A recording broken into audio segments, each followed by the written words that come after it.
આજે જામનગર કોર્પોરેશનની ચૂંટણીના અનુસંધાને ગુજરાત પ્રદેશ કોંગ્રેસ પાર્ટીની સૂચનાથી જામનગરની 64 બેઠકો માટે સેન્સ લેવા માટે અમે આવ્યા છીએ। મારી સાથે ગુજરાત પ્રદેશ કોંગ્રેસના આગેવાન રહીમભાઈ સોરા અને જામનગર શહેર કોંગ્રેસના પ્રમુખ દિગુભા જાડેજા અમે ત્રણેય લોકો સેન્સ લઈ રહ્યા છીએ।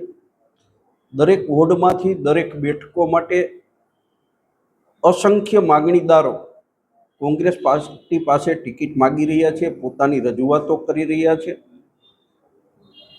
जे रीते आ वखते कोंग्रेसना कार्यकर्ताओनी अंदर उत्साह अने उमंग देखाय छे ए जोता बहु स्पष्ट लागे छे के जामनगर कोर्पोरेशननी आ इलेक्शनमां जामनगर कोर्पोरेशन उपर कोंग्रेसनो झंडो लहराशे अने कोंग्रेसना कार्यकर्ताओ एकजूट थईने चूंटणी लड़ी रह्या छे। कोई वोर्डनी अंदर कोई कोंग्रेस पार्टीनो कार्यकर्ता के आगेवान पार्टीनी विरुद्धमां काम नहीं करे एवुं बहु स्पष्टपणे देखाई रह्युं छे। ने अमारा पण बधाना प्रयत्नो एवा रहेशे के दरेक वोर्डनी अंदर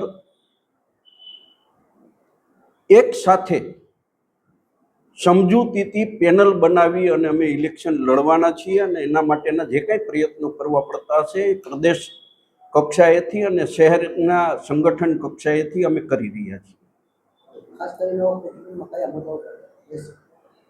जामनगर शहेरनो जे विकास बाकीना कोर्पोरेशन विस्तारोनी अंदर थवो जोईए थाई रह्यो छे ए प्रमाणनी अंदर जामनगरनो विकास थतो नथी। अनेक समस्याओ जामनगर शहेरनी अंदर छे अने ए समस्याओने लईने अने बाकीना जे कांई मुद्दाओ प्रदेश कक्षाएथी छे ए मुद्दाओने लईने अमे इलेक्शन लड़वाना छे।